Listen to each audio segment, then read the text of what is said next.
मुख्यमंत्री योगी आदित्यनाथ ने यूपी विधानसभा सत्र के प्रथम दिवस सदन की कार्यवाही में शिरकत की। इस मौके पर विगत दिनों दिवंगत हुए सदन के माननीय सदस्यों और पूर्व सदस्यों के प्रति मौन रखकर उन्हें भावभीनी श्रद्धांजलि अर्पित की गई। 23 जुलाई 2026 को 90 वर्ष से अधिक की आयु में निधन हो गया।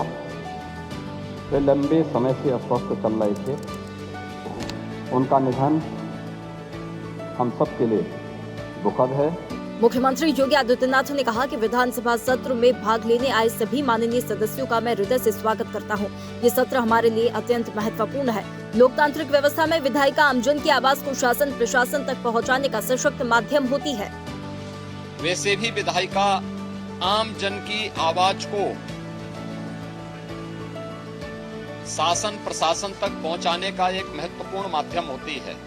मुख्यमंत्री योगी आदित्यनाथ ने कहा कि बड़ी संख्या में शिव भक्त कांवड़ यात्री के रूप में हरिद्वार के पावन धाम से गंगा जल लेने के लिए प्रस्थान कर चुके हैं।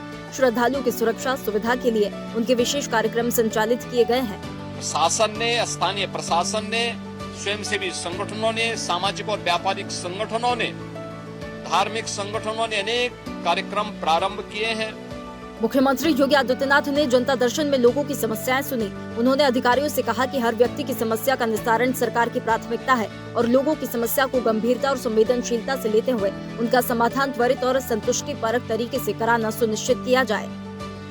मुख्यमंत्री योगी आदित्यनाथ ने प्रदेशवासियों के नाम चिट्ठी लिखी है। सीएम ने कहा कि श्रावण माह लोक मंगल, श्रम सम्मान और सामूहिकता का पावन पर्व है। प्रकृति नव सृजन का संदेश देती है तथा अन्नदाता का परिश्रम हरित समृद्धि के रूप में फलीभूत होने लगता है।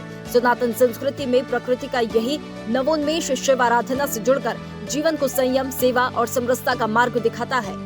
मुख्यमंत्री योगी आदित्यनाथ ने कहा कि हमारे असाधारण एथलीटों को ग्लासगो राष्ट्रमंडल खेल 2026 में उनके शानदार प्रदर्शन के लिए हार्दिक बधाई, जिनमें 39 पदक जीते गए, जिनमें 13 स्वर्ण शामिल है। बॉक्सिंग में भारत का अब तक का सर्वश्रेष्ठ प्रदर्शन से लेकर एथलेटिक्स, जूडो और पैरा एथलेटिक्स में ऐतिहासिक उपलब्धियों तक हमारे एथलीटों ने कई यादगार पहली बार रचे हैं और राष्ट्र को अपार गौरव प्रदान किया है। ये उपलब्धियां प्रधानमंत्री मोदी के दूरदर्शी नेतृत्व में पोषित परिवर्तनकारी खेल पारिस्थितिकी तंत्र को प्रतिबिंबित करती है, जिसमें विश्व स्तरीय बुनियादी ढांचे, एथलीट कल्याण और जमीनी स्तर की प्रतिभा की पहचान पर निरंतर जोर दिया गया है।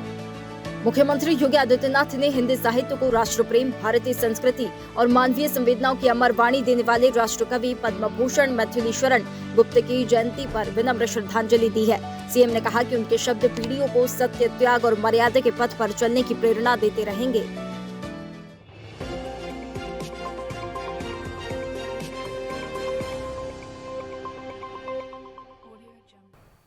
ऐसे ही वीडियोस के लिए लाइक करें, शेयर करें, फॉलो करें।